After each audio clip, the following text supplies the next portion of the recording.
대부분 성령 체험을 강하게 한 사람들은 저도 그런 경우가 있었지만 어떤 과정을 무시하기가 쉽습니다.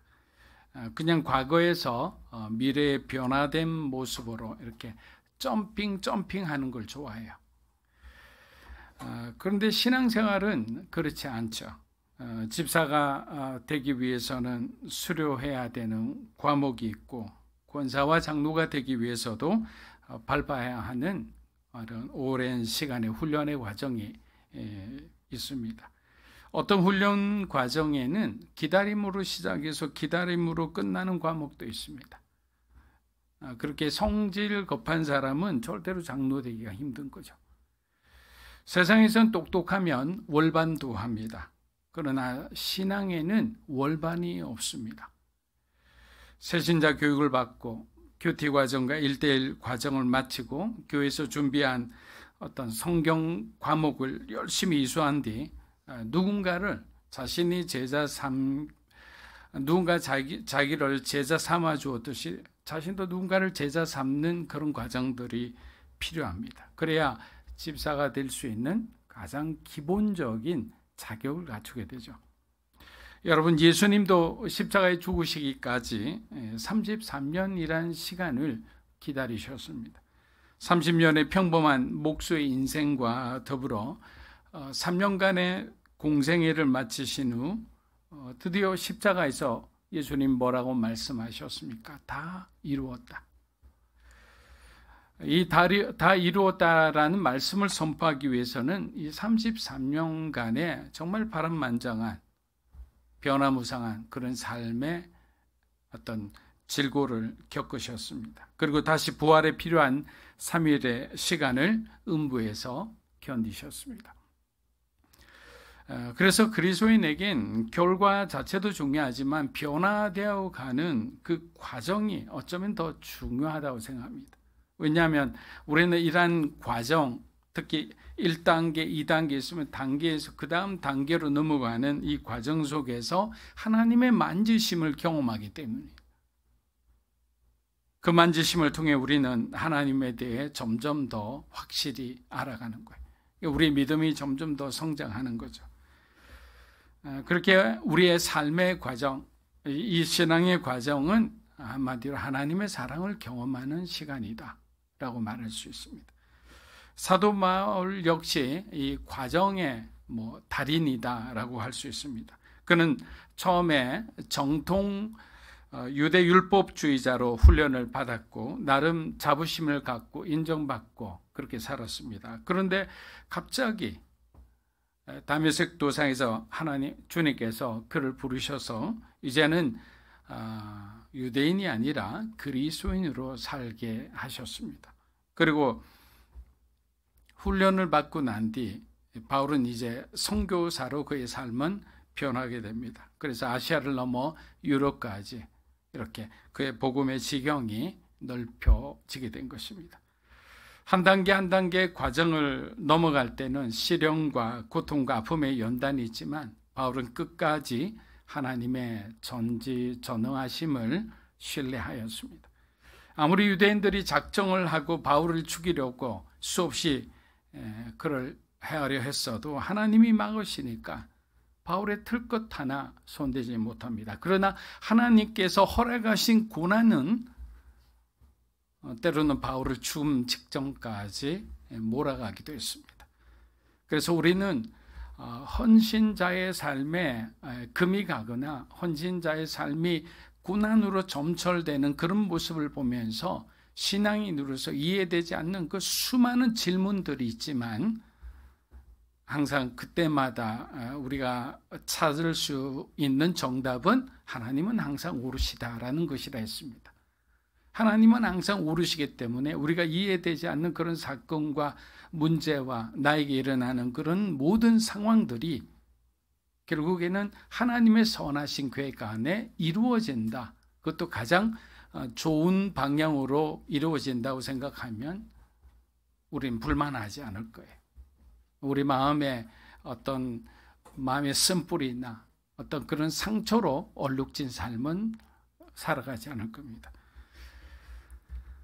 그렇다면 이 바울이 멈추지 않고 끝까지 그 고난의 길을 또 사명의 길을 걸어갔는데 이 주변의 이 유대인들은 왜 이토록 바울을 죽이려 했을까요? 이것은 예수님의 가르침과 관련이 있습니다. 여러분, 예수님은 제사장 나라가 종식되고 하나님 나라가 도래했음을 선포하셨죠. 그것이 새로운 패러다임으로 바뀐다는 것을 예수님이 이 땅에 오셔서 그 새로운 막을 여셨습니다. 이것은 더 이상 짐승의 제사가 필요 없다는 거예요. 여러분, 짐승의 제사가 필요 없다는 것은 무엇을 의미합니까? 제사장이 할 일이 없어진다는 거예요. 그러니까 자기들의 기득권이 없어진다는 것을 그냥 바라볼 사람들이 아니죠. 그렇기 때문에 그들은 자신들의 기득권에 저항하고 도전하고 공격하는 상대를 결국에는 죽일 수밖에 없는 거예요. 예수님을 죽입니다. 그리고 똑같이 예수님처럼 바울도 해하려 하는 것입니다. 여러분, 지성소는 어떤 곳입니까? 지성소는 하나님 계신 거룩한 곳이죠. 그런데 예수님이 십자가에 죽으셨을 때 어떤 일이 일어났습니까?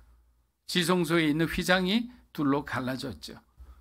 이것은 굉장한 중요한 의미를 갖는다고 했습니다. 왜냐하면 지성소는 구약의 율법에 의하면 대제사장이 1년에 한 번밖에 못 들어가요. 그리고 그 사람이 죄를 지었다면 대제사장조차도 지성소에서 그냥 그 자리에서 죽고 마는 거예요. 그래서 대제사장이 들어갈 때 발끝에 방울을 멜고 방울 소리가 들리지 않으면 끈을 당겨서 대제사장의 시체를 이렇게 지성소에서 빼내는 그런 작업을 반복했습니다. 그러니까 지성소는 거룩한 곳인 거예요. 그런데 예수님께서 오셔서 십자가에 죽으심으로 인간의 모든 죄를 사해 주시고 그리고 우리에게 하나님과 교제할 수 있는 그 길을 이렇게 열어주신 거예요. 그것이 바로 휘장이 찢어진 의미입니다. 그런데 이제는 더 이상 그 지성소의 어떤 의미가 없어진 것이죠. 누구라도 그리스도인은 언제든지 어느 곳에든지 주님이라고 우리가 외치면 성령 하나님께서 언제든지 우리와 함께 계시고 또 우리의 기도를 들어주신다는 거예요. 이것은 굉장히 놀라운 변화 중의 변화죠. 그런데 이것을 부정하니까 결국 대제사장과 장로들, 종교 기득권자들은 바울을 죽일 수밖에 없었다. 바울이 이스라엘 민족의 우월감과 선민의식, 그것을 확인하는 율법과 성전이 더 이상 필요 없고 오직 예수 그리스도를 믿는 믿음으로만 구원을 얻는다고 선포하니 그들도 더 이상 참을 수가 없었던 것입니다. 안타까운 것은 이들은 자신들의 맹세가 바울에게 하는 이러한 행위가 하나님 앞에 의로운 행위라고 착각하고 있었다는 거예요. 율법과 성전을 수호하기 위해서는 바울을 죽이는 것이 정당하다는 것이 그들의 주장입니다. 이들은 시편 2편에 기록된 이방 나라와 세상의 군왕들처럼 결국에는 헛된 일에 열심을 내고 있는 거예요. 악하고 어리석은 자들은 언제나 거짓되고 악한 일에 자신들의 열정을 쏟아부으며 결국에는 스스로를 정당화시킵니다. 우리 시편 2편 1절에서 4절 한번 읽어보겠습니다. 어찌하여 이방 나라들이 분노하며 민족들이 헛된 일을 꾸미는가? 세상의 군왕들이 나서며 관원들이 서럽게 하며 여호와와 그의 기름 부은 자를 대적하며 우리가 그들의 맨 것을 끊고 그의 결박을 벗어버리자 하는도다. 하늘에 계신 이가 웃으시며 주께서 그들을 비웃으시리로다. 여러분, 지난주가 그날 밤이라고 그랬잖아요. 그날 밤 주님이 나타나셨죠. 근데 날이 밝자, 날이 샌 거죠. 유대인들 약 40명이 음모를 꾸밉니다. 여기서 헬라어로 음모라는 단어는 분명한 의지와 계획과 방향을 가진 조직적인 모의를 했다라는 의미예요. 그냥 대충 만나서 어떻게 해서 바울을 한번 죽여볼까 이게 아니라 바울을 죽이기 위해서 자기들이 할 수 있는 그 모든 생각을 다 모아서 소위 작당을 한 거죠. 쉽게 말하면 그들은 바울을 죽이기 위해 뭐든 할 각오였습니다. 사도행전 23장 12절에서 13절입니다. 날이 새매 유대인들이 당을 지어 맹세하되 바울을 죽이기 전에는 먹지도 아니하고 마시지도 아니하겠다 하고 이같이 동맹한 자가 40여 명이더라. 자, 이렇게 40명씩이나 맹세를 하고 바울을 죽이기 전까지는 먹지도 마시지도 않겠다고 하는데, 그런데 정작 당사자인 바울은 너무도 느긋해 보입니다. 바울은 이 일을 또 다른 힘을 끌어들여 문제를 해결하려 하지 않았습니다. 여러분, 여기가 굉장히 중요한 포인트죠. 왜냐하면 우리가 실수하기 쉬운 거예요. 어떤 문제가 있으면 우리는 하나님께 기도하지 않아요. 우리는 하나님의 그 시간을 기다리는 것을 너무나 지루해하고 불안해해요. 오히려 어떤 문제가 있으면 또 다른 어떤 세력들을 아니면 어떤 자원들을 활용해서 나에게 닥친 그 문제를 해결하는데 급급한 거예요. 근데 그것은 성경적인 방법이 아니라는 거예요. 문제가 닥쳤을 때는 먼저 하나님께, 하나님, 이 문제가 하나님부터 온 것입니까? 다윗처럼 물어보는 거예요. 그렇다면 내가 어떤 세력을 동원해서 이 세력들을 물리치는 것이 하나님의 방법입니까? 그때도 하나님 응답하시면 또 기다리는 거예요. 왜? 하나님은 전지전능하시잖아요. 우리가 마지막까지 궁지에 몰리더라도 하나님이 등장하시면 그것으로 모든 것은 게임 끝인 거예요. 제가 예전에 성경 발 때 한번 말씀드렸죠. 내가 맨 끝에 있어요. 첫 번째 주자가 있으면 나는 언제 저기까지 가느냐 이렇게 답답해하고 있으니까 주님이 등장해서 뭐라고 말씀하셨어요? 뒤로 돌아. 뒤로 돌아 하니까 내가 1등이 되는 거예요. 여러분, 굉장히 심플한 거예요. 하나님은 한 번에 그냥 모든 것을 역전하시는 거죠. 그러니까 우리가 어떤 것을 자꾸만 우리의 지혜를 의지해서 뭔가를 하려 하면 그것은 오히려 하나님이 우리 인생에 개입하는 것을 방해하는 것이다 라는 거예요. 바울은 그가 로마로 가리라는 것을 확신하고 있었기에 주변의 환경의 소리에 그다지 민감하게 반응하지 않았습니다. 이렇다 하나님의 말씀에 대해서 확신을 가지면 어떤 조건과 환경에 흔들리지 않게 되는 거예요. 그런데 왜 우리가 흔들리게 되느냐? 하나님에 대한 확신이 없는 거예요. 내가 지금 하는 이 일에 대해서 하나님께서 함께하고 계시다는 데 대해서 확신이 없을 때는 우리의 마음은 불안한 눈동자처럼 왔다 갔다 하는 거예요. 사도행전 23장 14절에서 15절입니다. 대제사장들과 장로들에게 가서 말하되 우리가 바울을 죽이기 전에 아무것도 먹지 않기로 굳게 맹세하였으니 이제 너희는 그의 사실을 더 자세히 물어보려는 척하면서 공회와 함께 천부장에게 청하여 너희에게로 데리고 내려오게 하라. 우리가 그가 가까이 오기 전에 죽이기로 준비하였노라. 여기서 우리는 그들의 맹세가 종교적 맹세인 케렘이라 합니다. 이 케렘이었음을 알 수 있습니다. 여러분, 이 케렘이란 것은 뭐냐면 일반적 소원을 넘어서 내가 이 일을 실패하면 하나님이 나를 저주하기를 원하노라라고 말하며 하는 그러한 종교적 소원이에요. 다른 말로 하면 배수의 진을 치는 거예요. 저 흉내만 내는 것이 아니라 이번에 반드시 바울을 죽이겠다는 결사각오로 임하는 모습을 우리가 알 수 있어요. 그런데 이들이 누구를 찾아갔는지 보십시오. 14절 보면 대제사장들과 장로들을 찾아갔다고 나옵니다. 결국 이들은 자기들의 힘으로 안 되니까 국가 권력과 암살자들이 하나가 되어 바로 이 사도 바울 한 사람을 죽이고자 한 거예요. 그러나 주님은 40명의 암살단의 계획을 이미 전지하고 계시죠. 왜? 그것이 하나님의 속성이자 성품이니까. 반면 바울은 자신의 앞날을 전혀 예측하지 못했습니다. 여러분, 그래서 우리가 지난주 성경 주일날 이렇게 23장 우리 1절부터 11절까지 공부한 거예요. 11절에 뭐라고 나왔습니까? 전날 밤 바울에게 나타나 담대하라. 네가 복음을 로마에서도 전하리라. 이 말씀을 들었기에 바울은 지금 일어나는 그 모든 자기 주변에 일어나는 그런 어떤 위협과 압박 가운데서도 평안할 수 있고 자유할 수 있었던 거예요. 그리고 유대인 종교 지도자들은 사실 로마를 굉장히 싫어했습니다. 이 대제사장들, 바리새인, 사두개인들은 로마와 서로 상국이었죠. 근데 그들은 그렇게 해서 그들은 성전의 자금을 가지고 사실 로마를 향해 저항하는 무장 독립군들을 뒤에서 이렇게 자금 지원하기도 했었던 거예요. 그런데 어떻게 됩니까? 그런 것들이 자신들의 지위가 위협받자 로마와 손을 잡아서 예수님을 죽였죠. 그리고 로마와 손을 잡아서 바울을 죽이고자 했던 거예요. 이때는 민심이 무서워 국가 권력으로 안 되니까 로마의 힘을 빌어서 예수님을 죽였지만 결국 그들이 죽인 예수님은 하나님의 우리 인간을 구원한 어떤 계획의 일부였던 거예요. 자신들의 계획이 아니에요.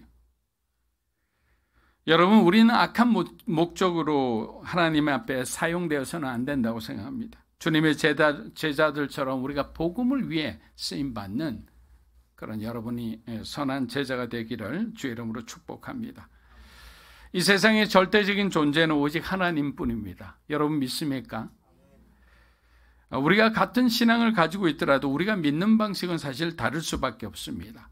예를 들어 기도할 때 어떤 사람들은 조용히 기도하기를 좋아하는 사람이 있는 반면 뜨겁게 열정적으로 막 주야 하면서 통성 기도를 좋아하는 사람이 있습니다. 그래서 주여라고 외치지 않고 오면 뭔가 기도하지 않은 느낌, 찜찜한 느낌이 드는 사람들이 있죠. 또 성경을 해석하더라도 매우 진보적으로 어떤 자유주의 관점에서 해석을 하는 사람들도 있고 굉장히 보수적으로 어떤 성경 말씀 위주로 해석하는 사람들이 있습니다. 이것이 다 신앙이란 범주 안에 왼쪽에서 오른쪽까지 다 이 스펙트럼이 넓게 되어 있는 거예요. 사람 성향이 다 다르기 때문입니다. 그런데 우리들은 어느새 재판관이 되어 나하고 다른 성향을 가진 사람을 비판하고 공격하는 그런 어떤 모습을 보이기 시작합니다. 여러분, 이것은 교계나 신학계에도 공공연하게 일어나는 일입니다. 여러분, 가장 중요한 것은 뭐냐면 삼위일체의 하나님과 예수 그리스도의 신성과 인성, 그리고 십자가와 부활을 믿는 거예요. 이것이 가장 기본 중의 기본이에요. 여기에 만약에 동의한다면 서로가 함께 손을 잡고 연구하고 기도하며 또 대화하면서 하나님 나라에 대해서 더 풍성한 그런 어떤 나눔을 만들어낼 수 있는 거예요.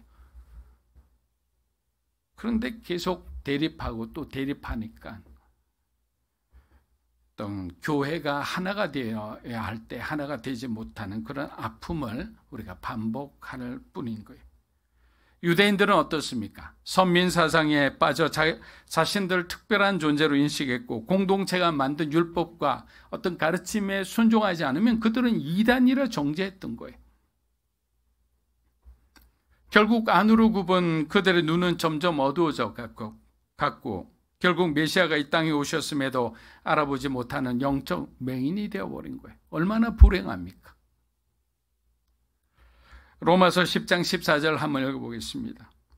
그런즉 그들이 믿지 아니하는 일을 어찌 부르리요? 듣지도 못한 일을 어찌 믿으리요? 전파하는 자가 없이 어찌 들으리요? 듣지도 못하고 깨닫지도 못하는 그런 사람이 가장 불행하고 가장 불쌍한 것 아니겠습니까? 여러분, 이 복음은 사실 우리가 시작한 것도 아니고 우리가 하나님과 합의한 것도 아니에요. 하나님의 일방적인 어떤 일방적으로 예수 그리스도를 보내주셔서 우리의 죄를 사해 주시고 우리를 구원하신 거예요. 그렇기 때문에 누구도 구원에 대해서만은 자랑할 수가 없는 거예요. 이는 우리가 누구보다 더 우월하다고 말할 자격이 없다라는 뜻이죠. 복음이 위대한 것이지 복음을 전파하기 위한 도구에 불과한 우리는 세례 요한처럼 주님 앞에 우리 자신을 낮출 수밖에 없는 거예요. 사도행전 23장 16절입니다. 바울의 생질이 그들이 매복하여 있다 함을 듣고 와서 영내에 들어가 바울에게 알린지라. 여러분, 바울의 서신서가 많잖아요. 근데 이 서신서 안에는 이상하게도 가족에 대한 언급이 거의 없어요.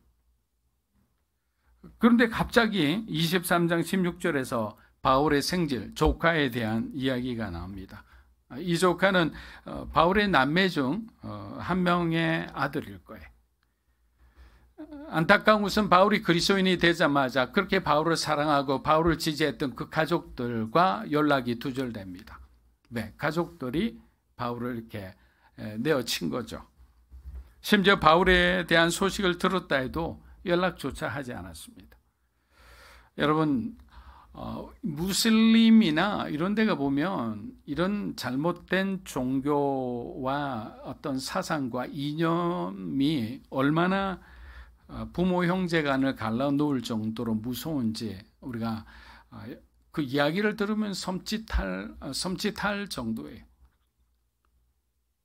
종교가 그냥 부모 형제 간의 혈육 간의 그 정을 그냥 완전히 갈라놓은 거죠. 그런데 갑자기 바울의 조카가 등장하여 바울의 생명을 구해주는 중요한 역할을 합니다. 그가 암살단의 음모를 우연히 들은 거죠. 근데 그 사람의 조카 입장에서 생각하면 얼마나 당황했을까요? 왜냐하면 한 번도 만나본 적이 없는 삼촌인 바울을 위해서 자기가 이것을 바울에게 가서 말을 해야 되나? 만약 말을 한다면 자신에게 굉장한 어떤 안전에 위협이 될 수도 있는 일이었어요. 사랑하는 여러분, 바울의 조카가 그들의 음모를 듣고 오랫동안 만나지 않았던 바울을 찾아올 수 있었던 이유는 뭔가? 우연히 일어났던 일이라면 여러분은 사실 성경을 맥락을 잘못 알고 있는 것이라 말할 수밖에 없어요. 이렇게 말도 안 되는 일이 일어나는 것은 하나님께서 이 바울의 사건 가운데 개입하고 계시는 거예요. 그래서 여러분들이 성경을 읽다가 어떤 사건들이 이해되지 않을 때 제가 신학교 교수님한테 가장 많이 들은 거예요. 여러분 이해되지 않는 문제를 이렇게 파헤치다가 괜히 시험 들지 말고 이해되지 않는 사건이 생기면 하나님께서 하셨구나라고 생각하시면 된다는 거예요. 모든 것이 다 그렇게 적용되지는 않겠지만 여러분의 삶 가운데 이해되지 않는 사건들이 있다면 하나님께서 내 삶 가운데 함께하고 계시구나라고 생각하면 위로가 된다는 겁니다. 사도행전 23장 18에서 19절입니다. 천부장에게로 데리고 가서 이르되 제수 바울이 나를 불러 이 청년이 당신께 할 말이 있다 하여 데리고 가기를 청하다이다 하니 천부장이 그의 손을 물러가서 조용히 묻되 내게 할 말이 무엇이냐. 자, 바울이 로마 시민권자임을 알고 난 뒤부터 백부장과 천부장의 태도가 180도 바뀝니다. 바울에게 정당한 재판을 받을 기회를 줍니다. 또 명백한 죄가 발견되지 않는 이상 바울을 끝까지 보호할 의무가 그들에게 있었습니다. 사랑하는 여러분, 우리의 과거의 한순간이 우리의 미래에 큰 영향을 미치게 되리라고 우리가 사실 쉽게 상상하지 못하죠. 과거 정통 유대인의 길을 가던 바울에게 그가 로마 시민권자라는 사실은 오히려 그에게 약점이 되었습니다. 그런데 지금 한번 보세요. 회심하고 그리스도인이 되어 전도자의 삶을 살아가는 바울에게 로마 시민권은 그의 삶에 아주 무지막지한 방패가 되어줬습니다. 그리고 오늘 그를 구원하는 아주 유일한 강력한 무기가 되었죠. 그렇게 오늘 나에게 주어진 그 모든 것, 하나님으로부터 주어진 모든 것은 소중한 거예요. 그냥 여러분의 약점이라 생각하는 것조차 하나님께서는 그것을 사용해서 복음을 위해서 또는 다른 사람을 위해서 어떻게 사용할지 모른다는 사실입니다. 바울의 조카의 말을 들은 천부장은 신속하게 대응합니다. 그는 로마 천부장으로서 로마 신인 바울을 끝까지 지키고자 합니다. 사도행전 23장 22에서 24절입니다. 이에 천부장이 청년을 보내며 경계하되 이 일을 내게 알렸다고 아무에게도 이르지 말라 하고 백부장 둘을 불러 이르되 밤 제3시에 가이사랴까지 갈 보병 200명과 기병 70명과 창병 200명을 준비하라고 또 바울을 태워 총독 벨릭스에게로 무사히 보내기 위하여 짐승을 준비하라 명하며 당시 로마 이 정치기관의 본부가 예루살렘이 아니었습니다. 총독의 관저는 예루살렘에 있었지만 진짜 본부는 가이사라라는 곳에 있었습니다. 그래서 천부장 이 글라우디오 루시아라는 사람은 이제 벨릭스 총독이라는 사람에게 편지를 씁니다. 그는 암살단의 이 반발과 공격을 우려하여 바울을 호송하는 동안 보병, 창병, 기병 포함해서 무려 470명을 바울 한 사람을 위해서 준비합니다. 여러분, 이것은 예루살렘 수비대의 절반에 해당하는 아주 많은 숫자였습니다. 단 한 명의 제수를 위해서 이렇게까지 한다는 것은 사실 상식적으로 이해가 되지 않는 일입니다. 그렇다면 이때 우리가 한 번 더 여쭤보겠습니다. 이 일을 누가 하셨죠? 여러분 답을 알고 계시리라 생각합니다. 이렇게 특별하고도 특별한 대우를 받게 하시는 분은 누구신가? 하나님이시죠.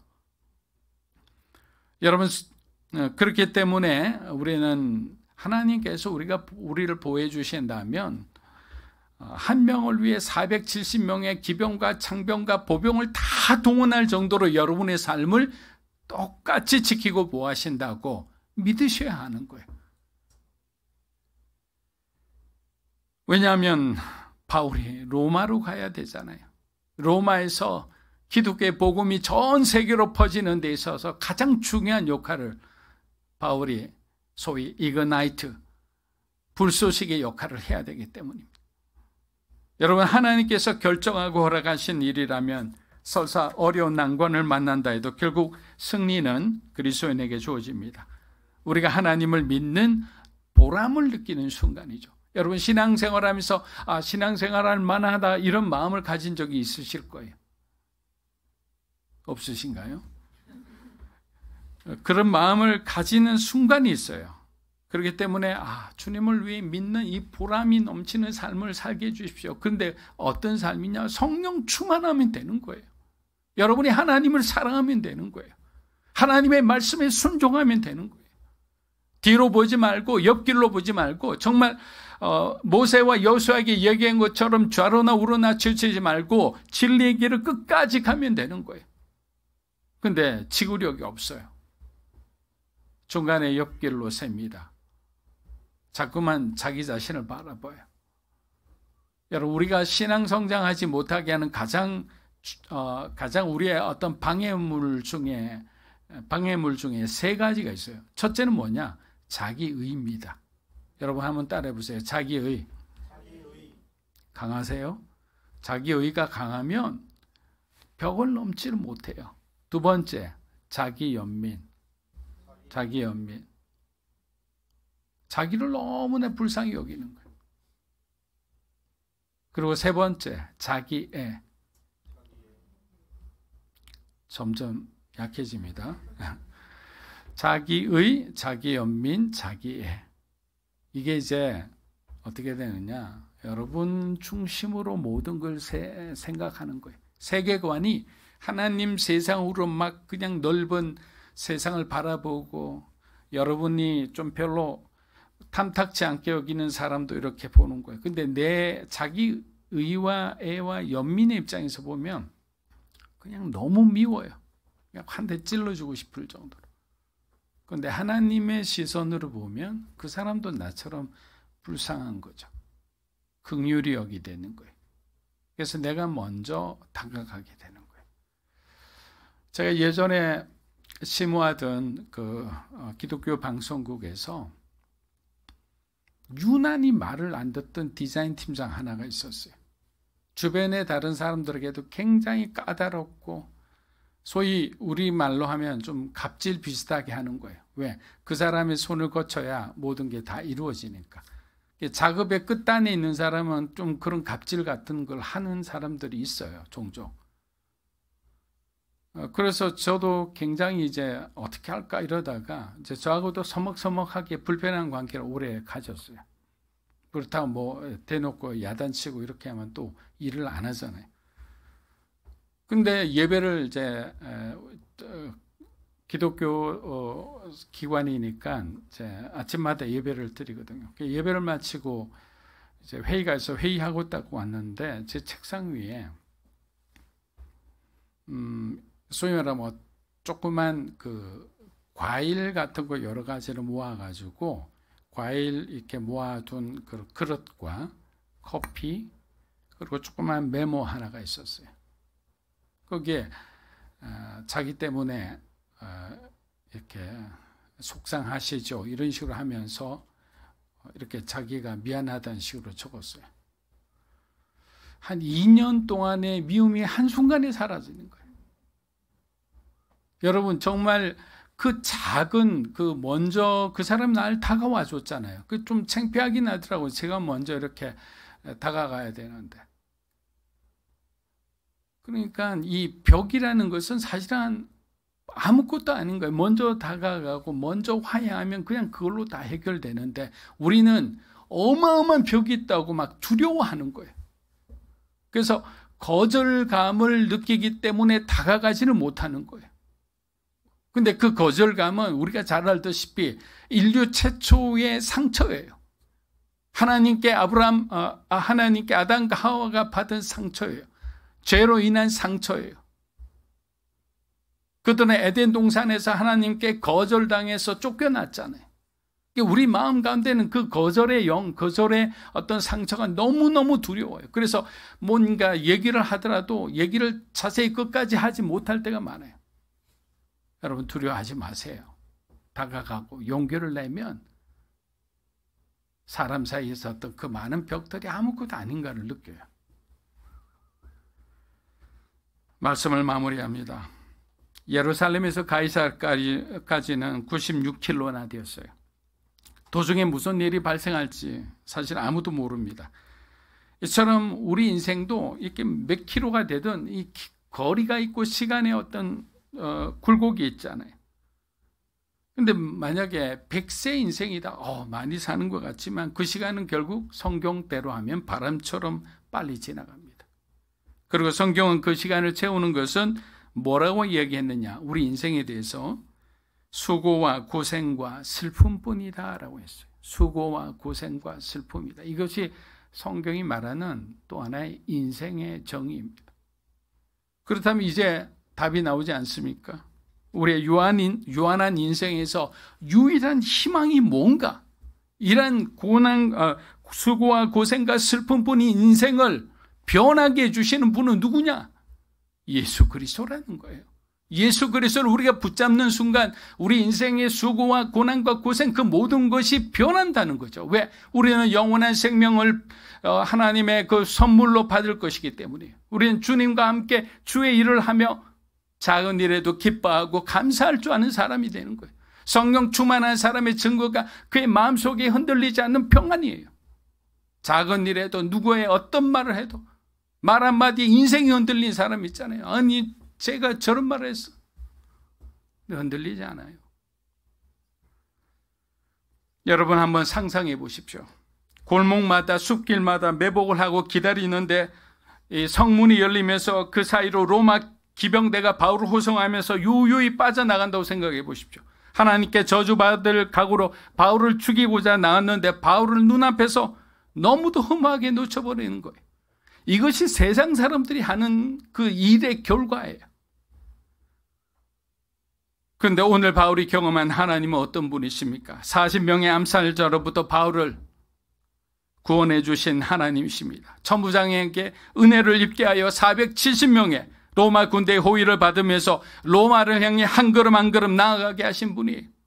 그 로마로 가기 위한 과정을 바울의 호송길에서 그 길 가운데 영광으로 보여주신 하나님이세요.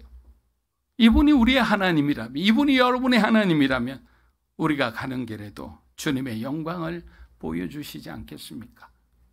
저와 여러분을 안전하게 부르심 있는 곳까지 인도해 주시지 않겠습니까? 약속에 신실하신 하나님을 믿고 끝까지 주님과 동행하는 여러분이 되시기를 주의 이름으로 축복합니다.